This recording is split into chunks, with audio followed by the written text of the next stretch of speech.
forgives us in the ways that we have just received right now, there's a specific way that he does it. So let me tell you that this is a way that is different than the world. When the world wants to make something better, the world does it through power, through sort of trying to exercise power. But when redemption happens in a very specific way, when Jesus redeems through what I call suffering love. The way of redemption is the way of suffering love. It means that redemption happens through acceptance and also through the Redeemer's suffering. So we've sung a bunch of songs about Jesus dying on the cross, paying the price for us, bleeding, and that the way of redemption is the way of suffering love. And so if we follow God into the world to serve Him, and if we live a life where we try to emulate Jesus, and we try to walk into living out our 5 words in the various contexts, if we follow God's calling, that calling is the way of suffering love.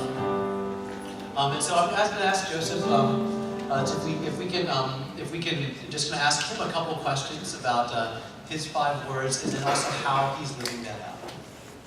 So first of all, Joseph, can you just tell us just what your 5 words are? My 5 words are order, longing, this is a phrase, standing in the gaps, prophetic, and sexuality.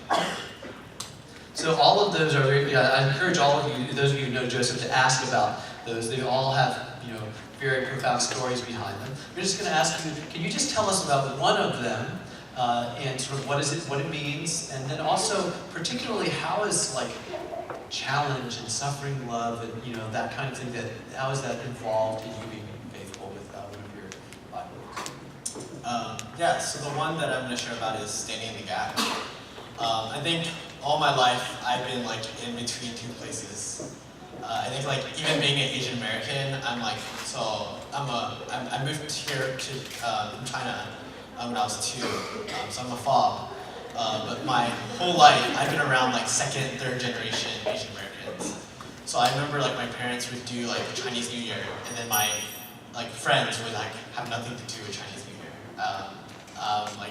I would wear a red a Chinese traditional dress, Chinese New Year. And my friends were what the heck are you doing? But some other stuff is just even me being bisexual. I feel I'm between heterosexual and homosexual. Me being a millennial, I'm always I feel I experienced when we didn't have texting, and now that's all we're doing. I feel I'm just in the between of understanding both worlds. And even for me even being a Christian, actually, I think I stand between what is the reality of this world and the hope that Jesus has offered. I feel I'm always standing in between of knowing both. But I think that why it's so hard is because a lot of times I just feel alone, right? When I'm standing in the gap, I feel I want to be on one side, right? I want to just be I want to just be the fob, right? And just be okay with that. But I feel I'm just stuck between 2 worlds, and I think it's frustrating because I just want to experience care and love in one space. But I feel God has called me to just stand in the midst of 2 worlds and help and understand both sides of the coin. And even for helping my parents interpret what's going on in this world, and helping my friends interpret what's going on in immigrant relations and how that means. So, yeah. Can you talk a little bit when it's really hard? Why do you want to keep following Jesus? I imagine some of these times it feels Jesus, couldn't you have given me an easier life? Why do you keep following Jesus in the midst of all this? Yeah, I think I hated God for a long time, especially with my sexuality. I asked God, why did you make me bisexual? And I think that was one of the most frustrating moments in my life. And I actually remember there was a day where I was actually saying, I'm done with this. I'm done with following Jesus. I'm done with this person that says that he loves me, but has even made me stand in the gap, or made me feel there's a space that I'm in between. And I think something that I realized is that God is actually standing in the gap with me. And I think that was something crazy. And someone told me that, and I was like, why would God want to be in the midst of my brokenness? And actually someone said, that's exactly where he wants to be. And I think that was just really surprising for me, because I didn't believe that God wanted to be in the midst of my brokenness. I thought that God only wanted me to be really good, whatever his standard of good is. So God didn't want to do anything with me.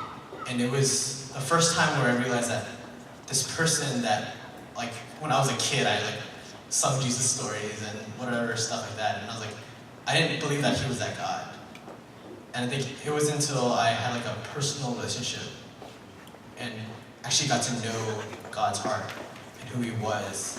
And I was like, that is someone that I actually want to go know. And because of that, I got to see that me standing in the gap, me standing in the midst of my life and all the parts of my life that I just mentioned, me being Asian American, me being bisexual, me feeling like I'm in two worlds of technology and communication, all that is something that he's created for me and in me, and it took me a long time, but I got to say that it was good.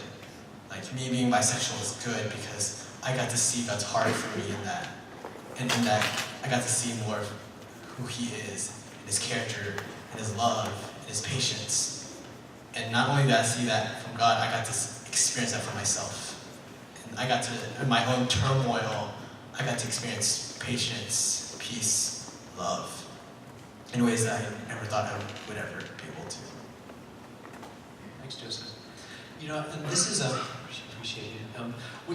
This is also the invitation.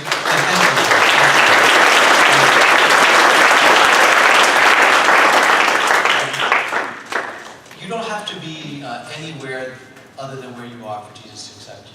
He doesn't ask you to be a better person. He doesn't ask you to have it all together. And so what I'd like to do is to make an invitation. The next response I want to ask for, we're not going to ask anybody to come forward, but I am going to in a moment ask if there are any of you who want to follow Jesus, either for the first time or for the first time in a while. There are some people here who may feel I've never actually been in a place where I knew that Jesus wanted me who I am, or was interested in me, or was crazy about me with all of the stuff I bring. And I'm going to invite those of you that want to follow Jesus to stand. And then I'm also going to invite those of you maybe who have at some point in the past have said this is something that was important to me, but really for a while there hasn't been any engagement with Jesus and wanting to follow him. And just to remember that he's the one who pursues you with suffering love, that he redeems at the cost to himself, not the cost to you. Not to say you have to suffer for you to be redeemed, but that he will suffer for you to be redeemed. And so right now I'm going to ask if there's anyone in that first category